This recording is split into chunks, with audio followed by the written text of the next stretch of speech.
आप देखते होंगे इन दिनों देश का एक बहुत बड़ा सफाई अभियान चल रहा है।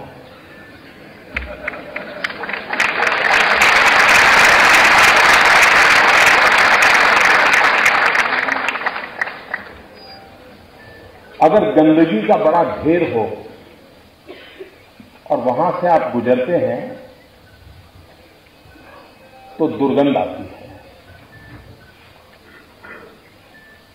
बार बार आते हैं जाते हैं तो पता है कि अब यहां दुर्गंध शुरू हो जाएगी, वहां पहुंचेंगे तो पूरी हो जाएगी।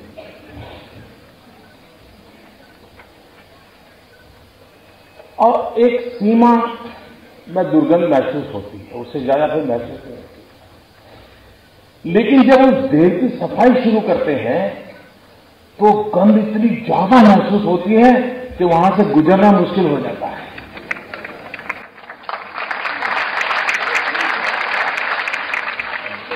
गंध का ढेर वैसे जब ऐसा पड़ा है तो एक सीमा तक गंध महसूस होती है, लेकिन जैसे ही उसको सफाई करना उठाना शुरू कर दिया तो ऐसी गंध महसूस होती है। आजकल आप देख रहे होंगे कैसी कैसी गंध महसूस हो रही है।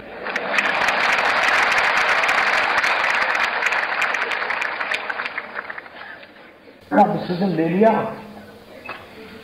लेकिन उनको अनुमान नहीं था।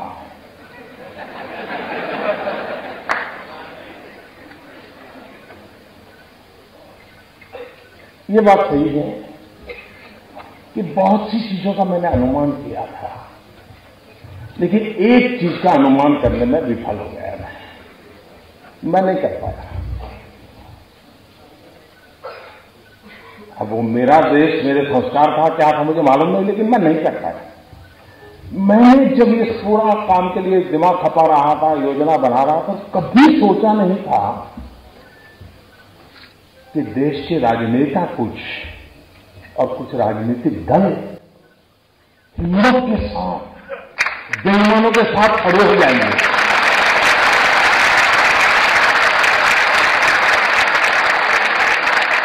ये मैंने रिसर्च नहीं लगाया था, मैंने सोचा नहीं था कि संभव। पाकिस्तान घुसपैठियों को हिंदुस्तान में भेजना हो तो क्या करता है, वो सीमा पर फायरिंग शुरू कर देता है, तो फिर हमारी फौज बिजी हो जाती है इसके साथ, तो इधर उधर चलती रहती है आमने सामने और लपक करके वो घुस जाते हैं।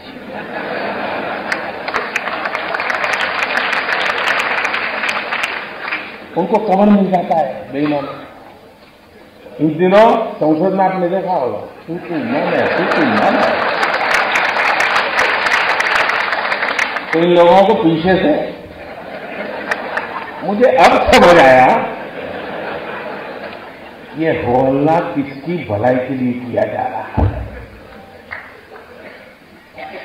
पुराने जमाने में देखा होगा आपने, मेले होते मेले, उसमें पिक पॉकेटर आते हैं, तो उनको लगता है ये सबसे बढ़िया जगह है, एक दिन में ज्यादा बिक्री कमाई हो सकती है, जेब कतरे आ जाते हैं। लेकिन वो बड़े चाता चालाक करते हैं, वो जेब कतरा जेब काटेगा तो उसका जो साथी दूर खड़ा है उसको पता चलता है आप काम हो गया, तो उधर की तरफ दौड़ता है, ये चोर भाग रहा है, चोर भाग रहा है, तो पुलिस सब वहां भागेगी और वो जेब कतरा आराम से उधर से निकल जाएगा।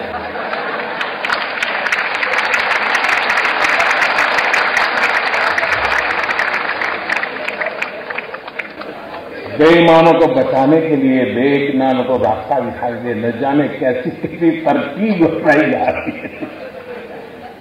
लेकिन भाइयों बहनों देश देखिए, दुनिया को इस बात को समझना होगा, जनता को कष्ट कम नहीं हुआ है, बहुत तकलीफ झेली है, कभी सोची नहीं इतनी तकलीफ झेली है।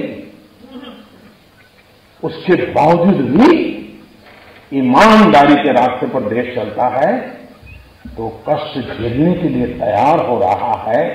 6 8 घंटे कतार में खड़ा रहता है, इतनी तकलीफ के बावजूद भी जब मुंह में उंगली डाल करके पूछा जाता है फिर आखिर में कहता नहीं, लेकिन किया तो अच्छा है।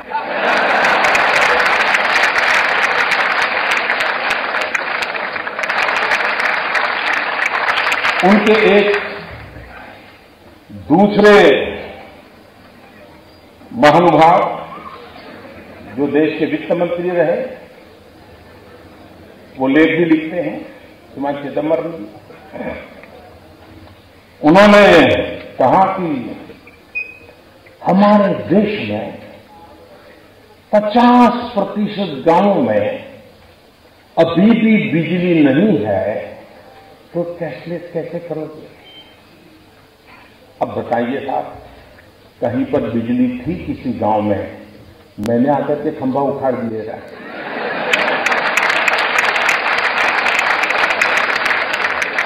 क्या मैंने आकर के तार काट दिया क्या?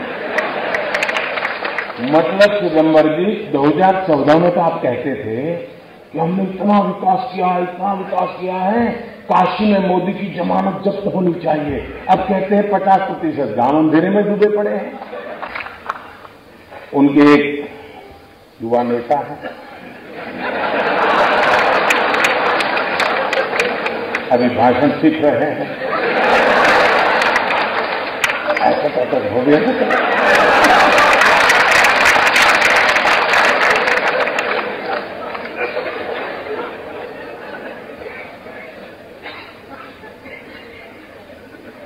जब से उन्होंने बोलना सीखा है और बोलना शुरू किया है, मेरी खुशी का कोई पार नहीं है।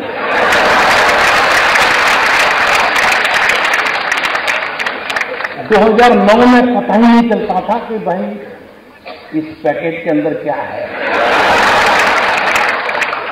पता ही नहीं चलता था। अब पता चल रहा है कि ये है, ये नहीं। न बोलते तो बड़ा भूकंप आ जाता था, और देश को इतना बड़ा भूकंप झेलना पड़ता, ये देश 10 साल तक उभर नहीं सकता था। लेकिन अच्छा हुआ कि बोलना शुरू हो गया तो पता चल रहा है भूकंप की संभावना बची नहीं, क्योंकि देश की जनता समझती है। जी, इन्होंने बड़ा मजेदार कहा। उन्होंने कहा जिस देश में 60% लोग अनपढ़ हो, वहां मोदी ऑनलाइन बैंकिंग की बात कैसे कर सकता है? मुझे बताइए साहब, कोई पढ़ा लिखा था क्या? मैंने कोई जादू तो ना किया कि वो अनपढ़ हो गया? ये 60% अनपढ़ थे, ये रिपोर्ट कार्ड आपने किसका दिया जी? जरा बताओ तो भाइयों बहनों, ये क्या कर रहे हैं उनको भी समझ नहीं है। काला धन भ्रष्टाचार की सफाई तो हो, लेकिन फिर से पनपे नहीं, इसकी भी व्यवस्था होनी चाहिए। इसमें मुझे आपकी मदद चाहिए, पढ़े लिखे नौजवान, और वो मदद चाहिए कि हम ऑनलाइन बैंकिंग की और लोगों को तैयार करें। अब चाहे मोबाइल फोन से भी पेमेंट देकर के किया जा सकता है, चाहे मोबाइल फोन से पेमेंट लेकर के बेचा जा सकता है। हर चीज संभव है। आपके मोबाइल फोन में ही आपकी बैंक है। अगर आपका बैंक में खाता है, आप आराम से उसको ऐप को डाउनलोड करके कारोबार चला सकते हैं। हम जितना ज्यादा ये करेंगे, ये नोटों का खेल बंद होना शुरू हो जाएगा। और इसलिए भ्रष्टाचार, काले धन के खिलाफ की लड़ाई हमको जीतनी है। जाली नोट, उसको तो 8 नवंबर को ही उसको दफना दिया गया था। आतंकवाद, नक्सलवाद, माओवाद, नॉर्थ ईस्ट में इंसर्जेंसी, सारा कारोबार एक झटके में चौपट हो गया। बहुत बड़ी मात्रा में नक्सल लोग आजकल सरेंडर करने लगे हैं, क्योंकि खिलाएगा कौन? पुरानी नोट तो चलती नहीं है। भाइयों बहनों, कुछ निर्णय ऐसे होते हैं कि जो समाज जीवन में एक बहुत बड़ा बदलाव लाते हैं। और कुछ लोगों को विरोध करना है। आप हैरान होंगे साहब, देश की सेना के जवान मौत को मुट्ठी में लेकर के पाकिस्तान में जाते हैं, आतंकवादियों से भिड़ते हैं, उनका खात्मा बुला करके वापिस आते हैं, जिंदा लौट करके आते हैं। कुछ लोगों को उसकी भी परेशानी हो गई कि सर्जिकल स्ट्राइक हुआ था कि नहीं हुआ था पता नहीं। फिर उनको लगा कि देश का मिजाज अलग है, तो फिर चुप हो गए। देश की इंस्टीट्यूशन को इस प्रकार से माहौल बनाना कितना शोभा देता है क्या। लेकिन मुझे विश्वास है मेरे प्यारे भाइयों बहनों, और काशी की धरती पर से मुझे जो आशीर्वाद मिले हैं, नई ताकत मिली है, मुझे विश्वास है कि देश जिन इरादों को लेकर के हमारा साथ दे रहा है, उन इरादों को पूरा करने में हम कोई कसर नहीं छोड़ेंगे। बहुत बहुत धन्यवाद।